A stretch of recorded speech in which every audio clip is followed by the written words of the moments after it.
For the exile. 80 times. The Lord of hosts. So obviously, under inspiration, God thought it important because he had each one of these authors put it in there. God the Holy Spirit did. The title draws attention to God being all-powerful. He's the one who's confronting Israel. Now, they were scared of the Samaritans and the Persians and the pressure that hadn't stopped the construction. And they stopped the work because they feared men. So God's saying, why don't you fear me, the Lord of hosts, the Lord of the armies, the Lord of all-powerful? The fear of man often, as I mentioned last Sunday night, stops us from doing God's work. We should never allow fear of people to stop us from doing what God has for you. And he says, this people, he's talking about his people. But he's pointing out they're not acting like his people. That's why he says this people. They forgot that God had raised up Babylon to take them in the first place. And that God had raised up Cyrus to allow them to come back. They're not acting like his people. In Psalm, David said, the Lord is with me. What shall I fear? What can man do to me? David also said, it's better to take refuge and security in the Lord than to try to trust in man. Isaiah said, for the Lord of hosts has planned, who can frustrate it? Who can turn back? Jesus said in Revelation 1, I'm the Alpha and Omega, the beginning and the end. Who is he who was and is to come? I am the Almighty. No. The source of the rebuke. Who's rebuking them? The Lord of hosts. They were fearing man, not God. Secondly, what's the subject of the rebuke? Well, there's two things. Number one, the people's procrastination. Notice in verse 2 here, Haggai said, the time hasn't come. The time hasn't come for us to rebuild. We got other things to do. The people, this people says, and they've been saying, they will continue to say, the time is not now to do this for God. The time hasn't come. Their idea is that they're waiting for a better time. A lot of people are procrastinators. I'm one of them. I can tend to procrastinate. And if you're a procrastinator, what do? You say, I'll do it tomorrow. Right? And some of you are procrastinators, some of you are, it takes both of us to go in the world. Some people will put off and put off and put off something. Those of you in school, sometimes you know a paper's coming, you know a thing's coming, you'll put it off, and all of a sudden it comes the night before and you're scrambling trying to get it done. Because you procrastinated. You put it off.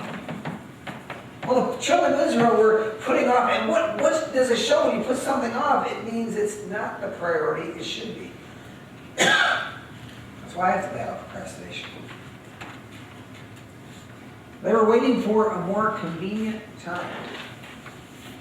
They said the time hasn't come. Oh, there's going to be a better time. Well, Haggai, God is having Haggai point out, how long has it been? 16 years. What are you talking about missing a deadline? 16 years they put off. The priorities were mixed up. What were their priorities? So I have up there the people's priorities. What were their priorities? For a second, I thought I misspoke people. I wanted to be happy with myself. Well, they had noticed the phrase paneled houses.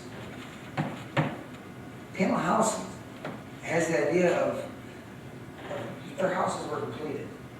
It could have meant beautiful, decorated houses. It's doubtful due to the harsh economic conditions. But what it did mean is that they had a completed house. They had ceilings, they had roofs. They had their house done.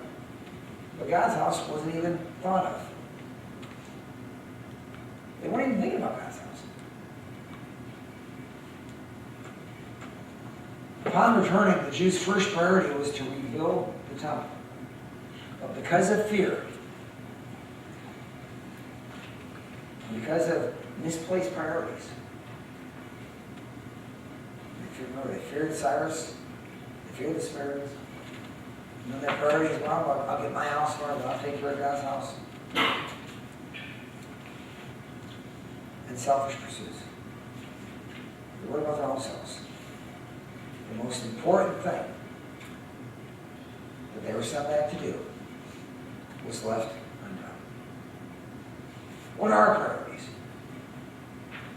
Is your priority to bring honor and glory to God in everything you do? Or is it something you just tack on your life? What's your priority? What's my priority? Is our priority to see that everything we do brings pleasure and honor to God? And later on in the passage, as we'll see tonight, God says, I want my house built because I see glory in it. Again, we have to be very, very careful, because Israel and the church are not one and the same. We have to be careful on how far we apply this. But I think the great application here is, oftentimes, we can be like the children of Israel, and our priorities be misplaced.